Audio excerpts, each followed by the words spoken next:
जय श्री राम। श्लोक संख्या 45। अदृष्ट पूर्वम हर्षितो अस्मि दृष्ट्वा भयेन च प्रव्यथितं मनो मे तदेव मे दर्शय देव रूपम प्रसीद देवेश जगन्निवास। अदृष्ट पूर्वम हर्षितः अस्मि दृष्ट्वा भयेन च प्रव्यथितं मनः मे तत एव मे दर्शय देव रूपम प्रसीद देवेश जगन्निवास। अदृष्ट पूर्वम अर्थात पहले न देखे हुए आपके इस आश्चर्यमय रूप को।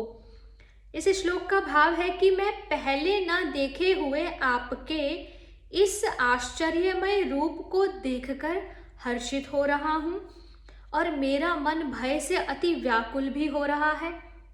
इसलिए आप उस अपने चतुर्भुज विष्णु रूप को ही मुझे दिखलाइए। हे देवेश, हे जगन्निवास, प्रसन्न होइए। प्रश्न है, अदृष्ट पूर्वम का क्या भाव है और उसे देखकर हर्षित होने की और साथ ही भय से व्याकुल होने की बात कहकर अर्जुन ने क्या भाव दिखलाया है। इसका उत्तर है कि जो रूप पहले कभी न देखा हुआ हो उस आश्चर्यजनक रूप को अदृष्ट पूर्व कहते हैं।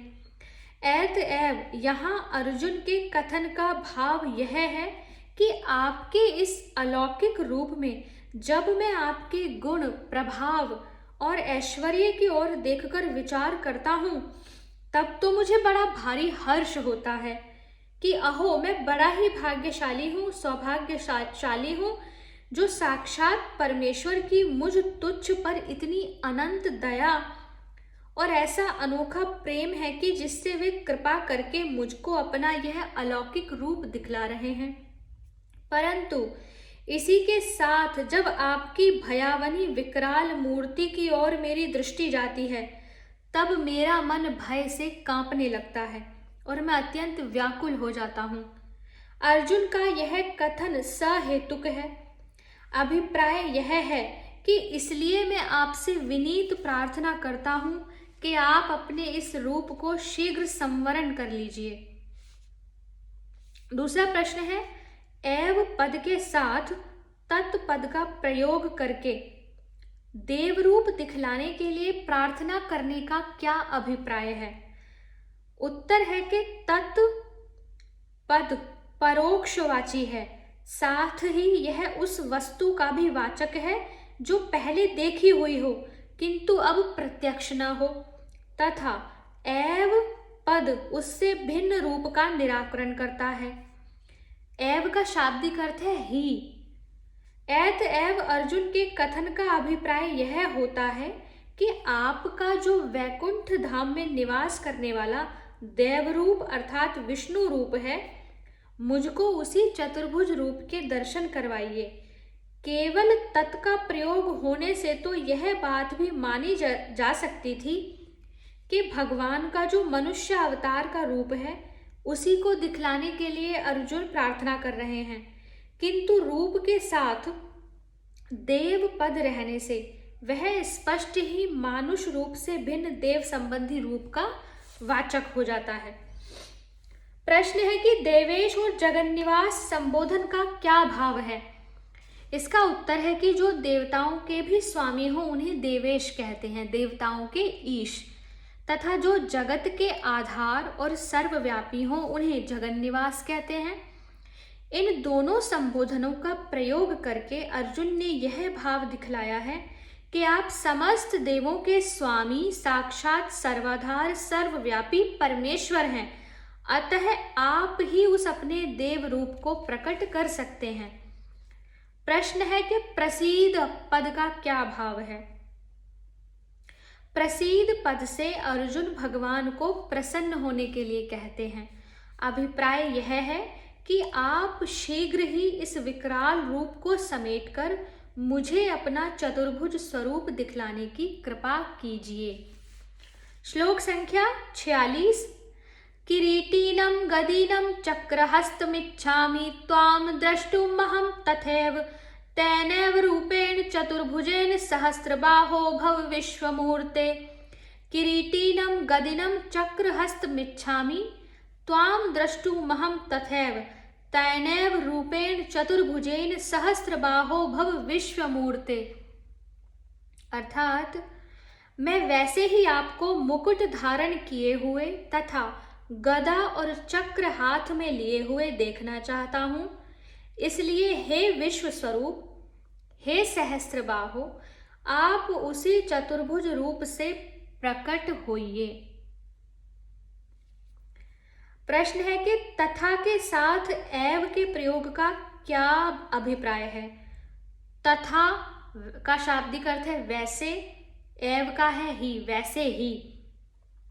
तो उत्तर है कि महाभारत युद्ध में भगवान ने शस्त्र ग्रहण न करने की प्रतिज्ञा की थी और अर्जुन के रथ पर वे अपने हाथों में चाबुक और घोड़ों की लगाम थामे विराजमान थे। परंतु इस समय अर्जुन भगवान के इस द्विभुज रूप को देखने से पहले उस चतुर्भुज रूप को देखना चाहते हैं जिसके हाथों में गदा चक्र आदि हैं। इसी अभिप्राय से तथा के साथ एव पद का प्रयोग हुआ है। मैं वैसे ही स्वरूप को देखना चाहता हूं। प्रश्न है तेन एव पदों से क्या अभिप्राय है। तेन एव उसी। पूर्व श्लोक में आए हुए तत्देव रूपम एव को लक्ष्य करके ही अर्जुन कहते हैं कि आप वही चतुर्भुज रूप हो जाइए।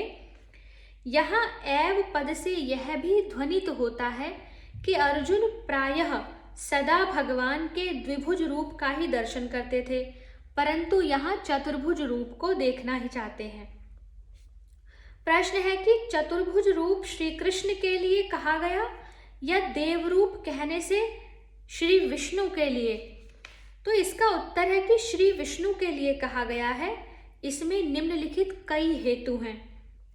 पहला, यदि चतुर्भुज रूप श्री कृष्ण का स्वाभाविक रूप होता तो फिर गदिनम और चक्रहस्तम कहने की कोई आवश्यकता ना थी, क्योंकि अर्जुन उस रूप को सदा देखते ही थे।